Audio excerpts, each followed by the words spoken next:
Well, y'all, welcome to Rolling By Podcast. I'm your host, Zach Moore. Hope you're all doing well when you are listening to this one. Looking forward to filming a podcast. I haven't filmed a podcast in like 2 weeks. Just because I haven't got my butt to sit down here and film one in 2 weeks. Missed the All-Star stuff and Coach's 100. Incredible. Actually, a really good All-Star race first. And then the Coach's 100 was insane. Awesome finish there. Kyle Larson's double. We'll talk about that, though, when we talk about Larson there. I did want to bring that up. But yeah, really enjoyed the past 2 weeks of racing. I got my water. Gus, acid right now. My throat's a little dry. Excuse me.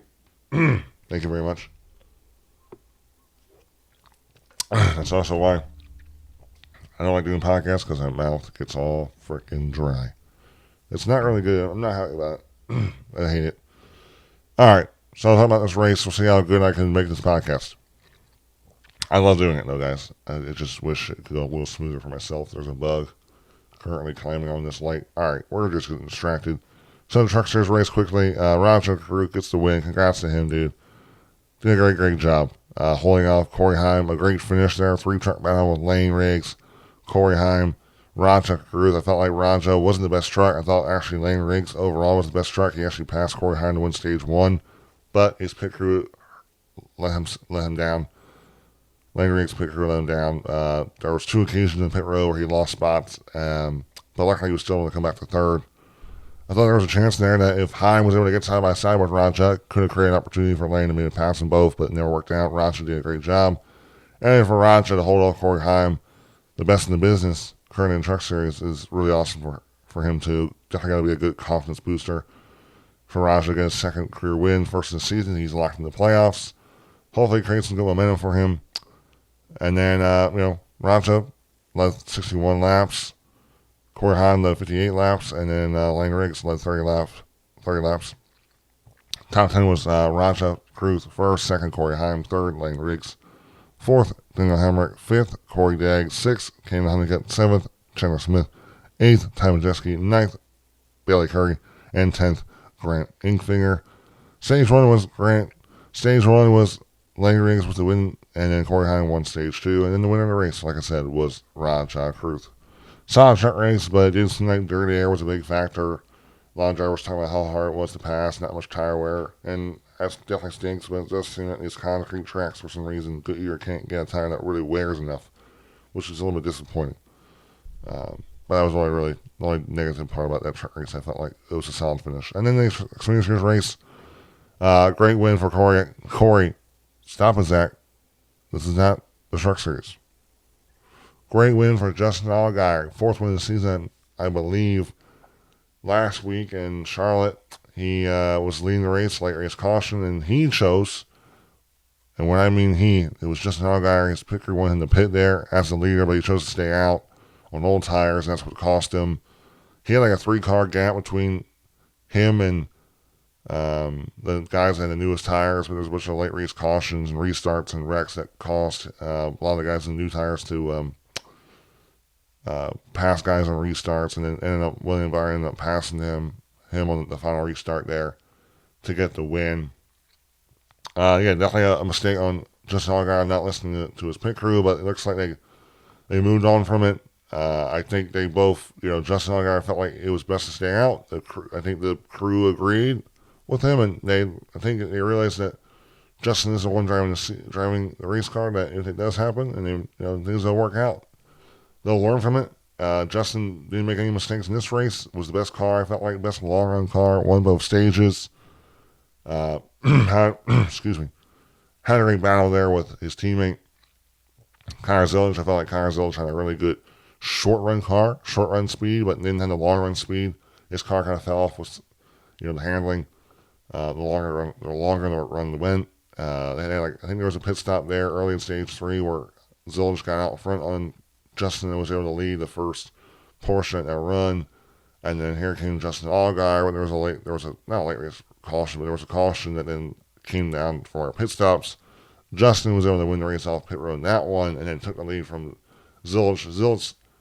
Zillage stayed close to Justin Allgaier there, but then as Zillage's speed kind of went away, Justin kind of pulled away, did a great job getting through lap traffic, and ended up taking home the win. the win. Top 10 was Justin Allgaier first, second Connor Zilch, third Sam Mayer, fourth Sheldon Creed, fifth Ross Chastain, sixth Eric Almirola, seventh Austin Hill, eighth Jesse Love, ninth Carson Quapple, and 10th Sammy Smith. Justin Allgaier led the most laps, 101 laps. Second most guy that led laps was William Swatch, 34th. I believe he was in an accident and had an engine issue that cost him to end his day. Good way to get a pole for William, but just didn't finish the race. That's one thing I felt like for William. He's not able to qualify well, but not able to put a full race together, which is disappointing. Had 37 laps led, and then the guy that led the third most laps was Sheldon Creed in the double zero. But that was the Cup Series race. See, look, I messed up again. That was the Xfinity Series race. What are we doing, Zach? But I am excited to talk about the Cup Series race. Let's get right into it. Some racing reference stats. 7 cautions for 35 laps. Margin of victory was 2.8 seconds. There was 18 lead changes. Time of race was 3 hours and 5 minutes. This race, when it comes to TV ratings, I do have them up here because when you film a podcast on Wednesday, a lot of this information is out for you to talk about. Prime Video got a 1.01 rating and a 2.06 million viewers for the Crackle Barrel 400 on Prime Video. This is down about 400,000 viewers from last year's race after the Coke 600 was Gateway. This year it's Nashville. The Gateway race last year was on FS1 cable channel. It got 2.46 million viewers. So about 400,000 viewers lost. But, on Prime, it still seems like fans are enraged about, I can't find Prime. I'm not going to pay for Prime. Prime did give you the 30-day free trial during this time. Now, I feel like with most of these free trials, you still have to pay for a month.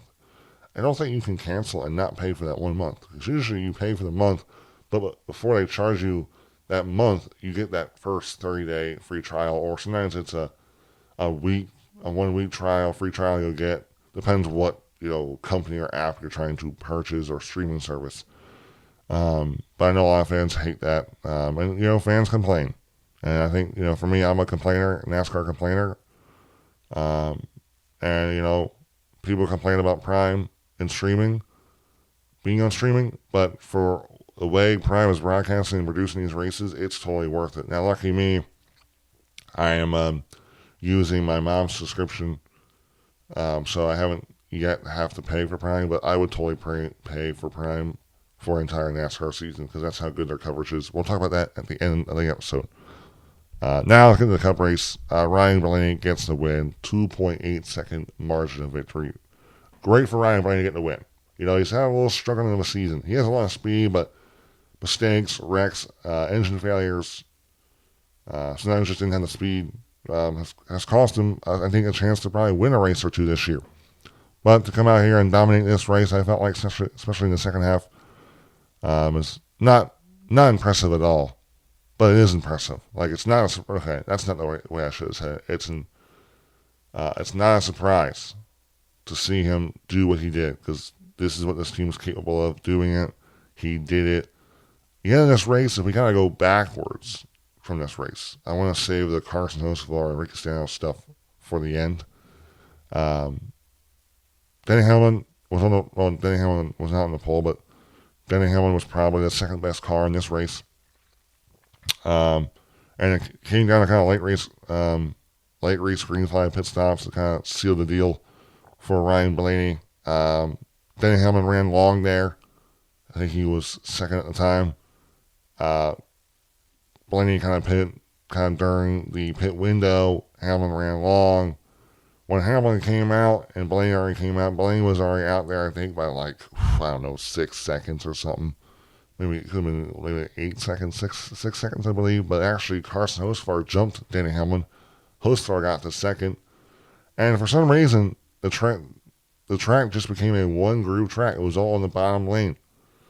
And Denny actually very much explained what ended up happening is when everyone went down pit road for the final time, everyone just ran on the bottom, and no one ran in that second lane. There was only 3 cars running that second lane, and those were slower cars, and that wasn't enough to what Denny Hamlin says was this dust. It was like this rubber dust. The tires weren't wearing enough, but when they were wearing, it was like this rubber of dust. That was how much they were. I was learning how much tire wear was coming off these tires, like dust level of wear, and it like moved all this dust up the second lane. And what Denny would say, it was pretty much that second lane was like ice. You can't run up there. And those three cars that were really slow off the pace wasn't enough to knock that dust off and push that dust up higher towards the wall. So it became really hard to pass because we all know this car is terrible in dirty air.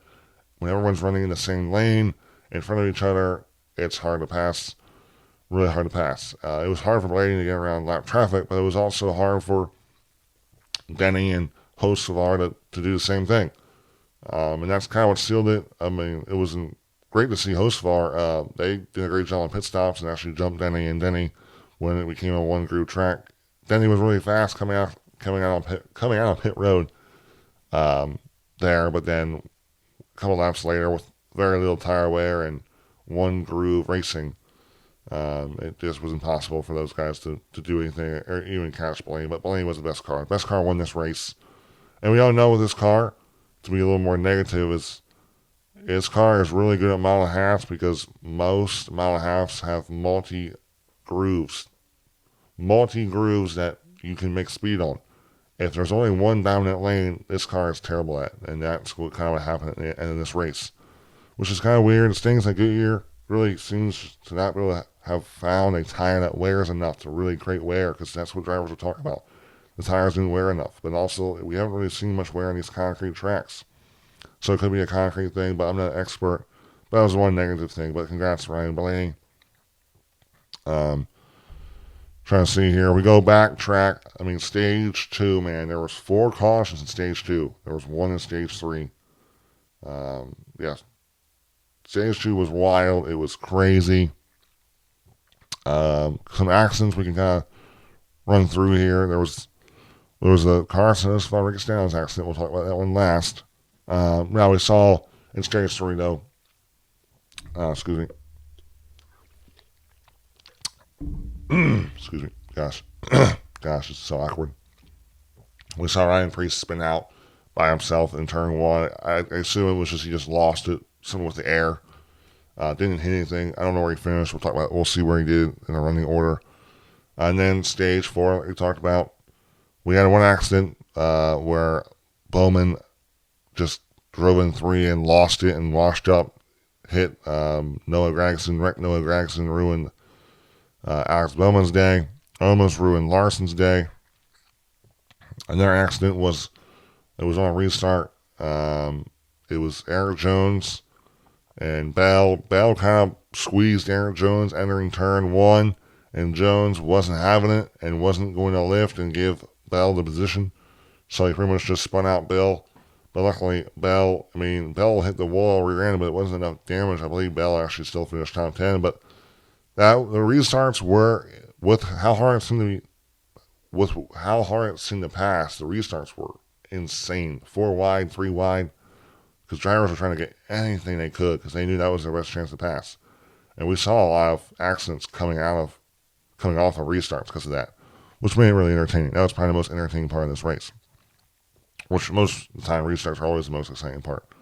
We didn't see an accident later, which was technically the second to last accident of the race, was when Corey Heim was not clear of Brad Keselowski exiting turn 4. This was towards the wall. Brad was running against the wall. Heim was trying to clear him. He came up. He was not clear, turned himself, wrecked himself. Corey Heim's spotter told Heim that Brad was there, but Heim cleared himself. Disappointing for Heim because Heim, very talented race car driver, is going to have a cup ride down in the future, but right now he's running part-time with 2311. He's signed to their development driver deal, and really these races are meant for him to learn. He had a 13th place finish at Kansas, ran really well there, and it just stinks that he wasn't able to complete the laps, but at least this is going to be a nice learning experience that he'll be able to go back on and really learn from. I don't know what the next race for Corey Heim is, or if he does have another race this year, but definitely something that he'll be able to take and learn from. But definitely for him, the goal is to run all the laps, and he wasn't able to do that, so disappointing for him. And also, that accident also ruined Brad's day, had some damage there, which stinks for Brad, who really needs it. And then I brought up the Alex Bowman. Yeah, I brought up the Alex Bowman one, right? We talked about that one. And then I think we got to talk about it now. I think it's official, right? Ross Chastain. Now, what are we doing? Why am I talking about Ross Chastain? Well, Ross Chastain does know who Carson Hocevar is. So let's talk about it. Carson Hocevar versus Ricky Stenhouse Jr. Big talking point all this week. Everyone's giving their thoughts. It looked like to me that it was, at first, my first opinion was Ricky Stenhouse was taking a wider entry into turn 3, and Hocevar was taking more of a direct angle into turn 3, and Ricky came down. But Danny Hamilton on his podcast said that the entry, the style that Ricky was approaching that turn was a normal approach, and Hocevar was just trying to drive it in there deep and get side by side. Ricky was starting to clear Hocevar, but Hocevar didn't lift and ran the back of Ricky and wrecked Ricky. Look, man, Hocevar is getting a lot of slack for this because of his past and the stuff he's done in the past, the way he drives. The Cup Series drivers are not liking it. They'll say a lot, but they haven't really done anything to him on the racetrack. The way Hocevar's driven in the Truck Series too. I think, at first drivers are saying that, I think people were saying that Carson Hocevar should have cut Ricky a break there. Shouldn't have ran the back of him. Should have lifted off the gas. But I thought Hocevar, I think he said that he felt like Ricky was going to be in the middle lane of that turn and not come down of him. And I think he also felt like Ricky should have cut him a break because of that whole situation. They're in this cocoon. They can only see so much. But, of course, what we talked about, Hocevar is not going to get the benefit of the doubt because of his past. And look, to be honest, Hocevar, yes, he could have gave Ricky a break there and not wrecked him. He did make contact with Ricky. And he did wreck Ricky, and he didn't ruin Ricky's day. Ricky's been having an incredible season with Hyatt Racing, a single car team now. Well, it's been a single car team for a long time. Ricky has an average finish of 18th. I have his stats up right here. If I can look it up here. Sorry. I apologize if you listen to this podcast. Ricky has 1 top 5 and 2 top 10s. He's currently 18th in the driver ranking. 16 drivers make it. He's 6 points back. He's having an incredible season. Incredible season for him. And this hurts him because he can't afford, with the speed they bring, he can't afford to have bad days. This was actually Ricky Stenhouse's first DNF, so that really hurt him. And it does sound like Ricky, from his comments, he is probably going to retaliate.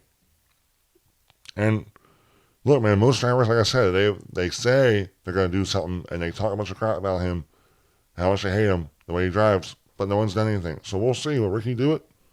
We'll see. Where will it happen? Will it matter when Ricky does it? Will he do it when it matters most for Carson? When Carson's trying to battle for a playoff spot?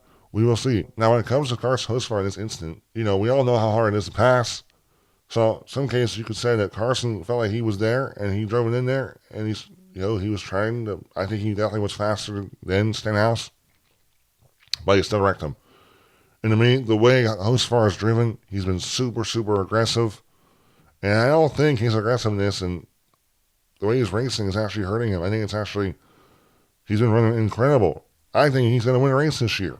He finished second in Nashville. He's probably going to finish top 5 in Charlotte if the engine didn't blow up. His team has had mistakes. He's run incredibly well. He has an average finish of 21st, though. He has 3 top 10s, 2 top 5s. He's currently 17th in the point standings. And I believe he's only 4 points back from 16th place of Kyle Busch. He's in contention. Now, look, he was on the Sirius XM NASCAR radio show. There was 2 quotes I want to bring from it. This is from Daniel Trana. One was, "We don't need to put any more targets on my back. I feel bad. I've texted with Ricky. If he wants to talk again, Michigan, we can." Another quote, "I'm just learning when to and when not to. I don't want to change or lose my edge. I just need to smooth the edges a bit." I like that he says he doesn't want to put a target on his back, because if he were continuing to have these situations where he's getting into drivers and wrecking drivers, he's putting a target on his back. And I do believe he'll end up paying for what he did to Stenhouse. I believe Stenhouse will retaliate.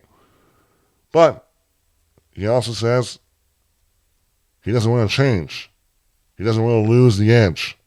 He just wants to smooth it out. And I think the smoothing out part you can say. You can also put that smoothing out part saying with the don't put a target on the back. Don't put a target on my back. If he can put less targets on his back and keep that same aggression, Carson Hocevar is going to win a lot of races in his career and compete for championships. And look, guys, I'll say it. Carson Hocevar is giving us so much to talk about. He's young. He's 22 years old. He's Gen Z. I'm 20. I'm about to turn 21 years old. I get a lot what he does. He streams on Twitch a lot. He posts a lot of funny meme content on social media.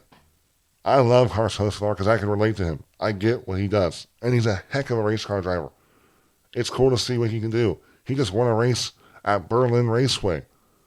At his hometown, man. He's talented, dude. He's young. He's talented.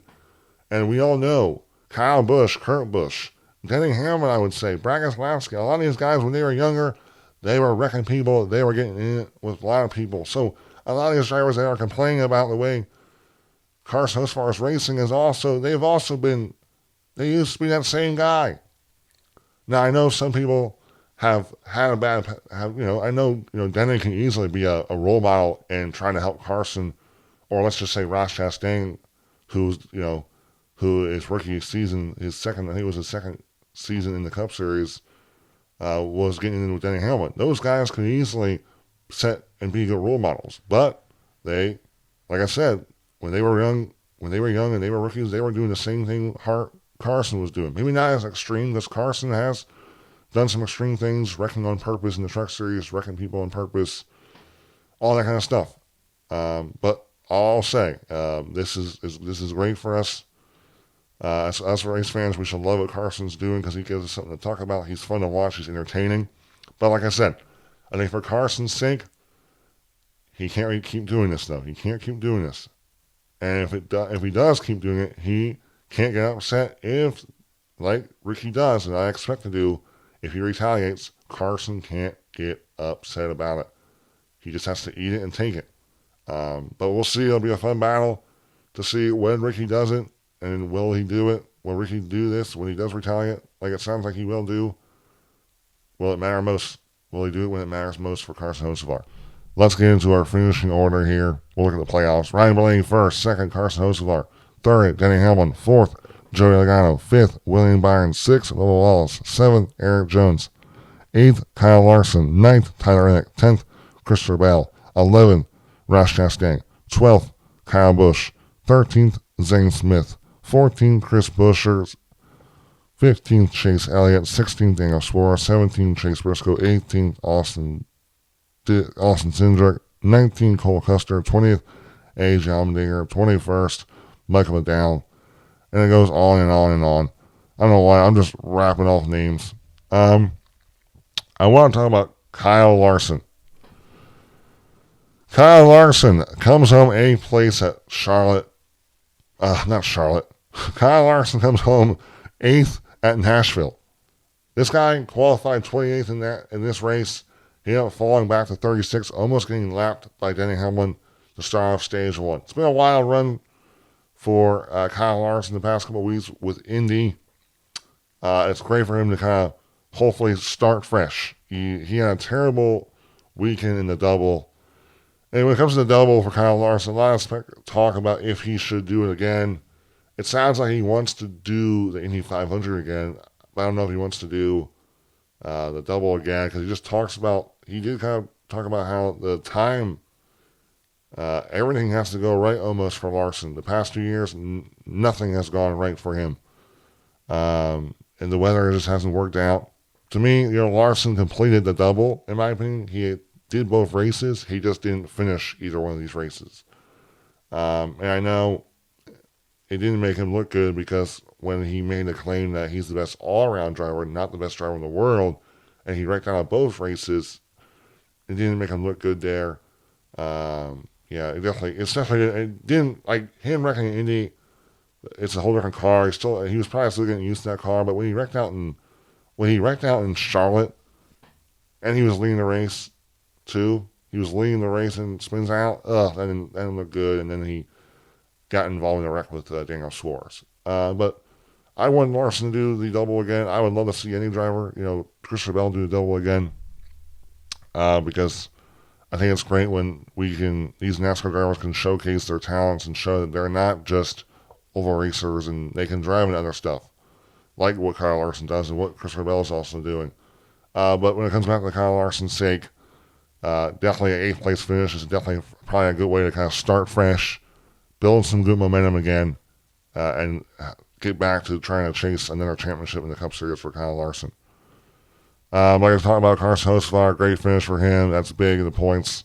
Denny Hamlin coming home third in his 700 start. That's Denny Hamlin. Denny Hamlin was tied Jeff Gordon for the best finish in their 700 start. We thought Denny Hamlin may not make this race because his fiancee Jordan is expecting a child.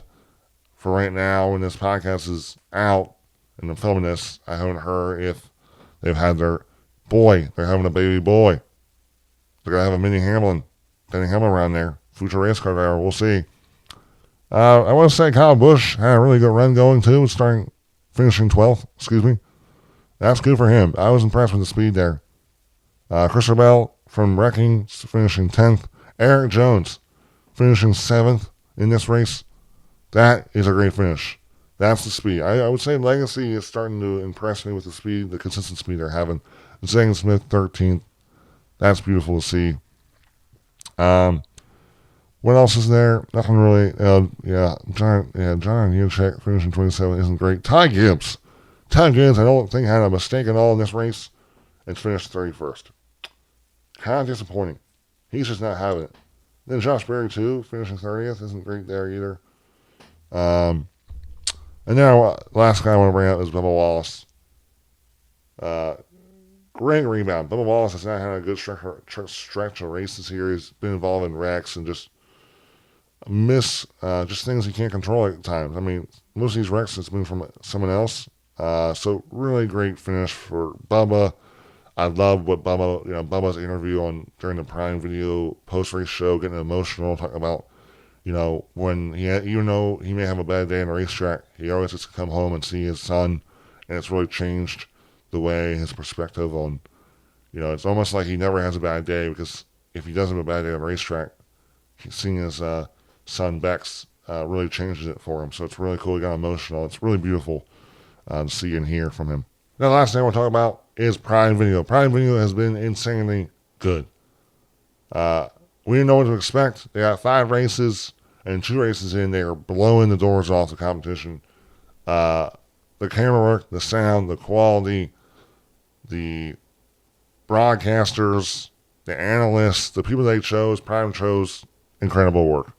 They have an incredible pre-race show with Daniel Trana, Carl Edwards, Corey LaJoy. The chemistry is perfect. Daniel Trana does a great job of asking the right questions. They have drivers come up before the race on this amazing big stage, college game day vibes. The fans can gather around. It makes the race feel like a big deal. It really builds up the hype for the race.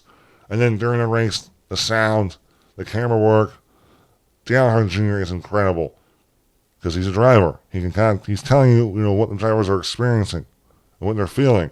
And then Steve Letarte is a former crew chief, so he's telling you what the strategy is going on at the race, what type of strategy these crew chiefs are dealing with during the race. He's incredible.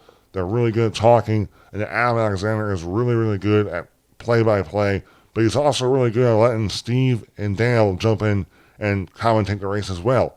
He's not trying to be the show, so it's beautiful work. They're incredible. Chemistry is great. They're not talking over each other. It's serious. They really just do an amazing job. The replays are good. I heard they have like 70 cameras.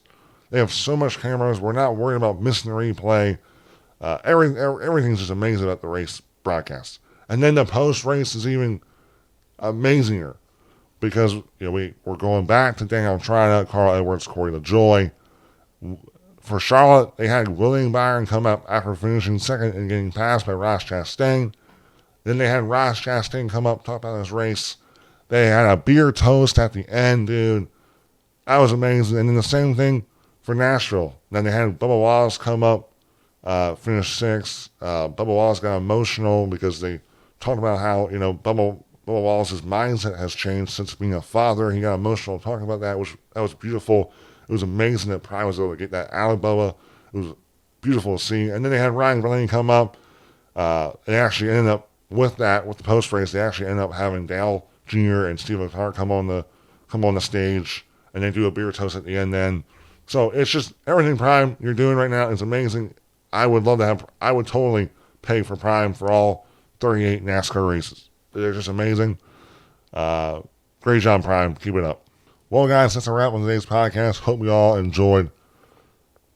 This weekend is Michigan. Excited. The fastest track NASCAR goes. Hopefully it's a good show. We'll hopefully see you next week. Enjoy.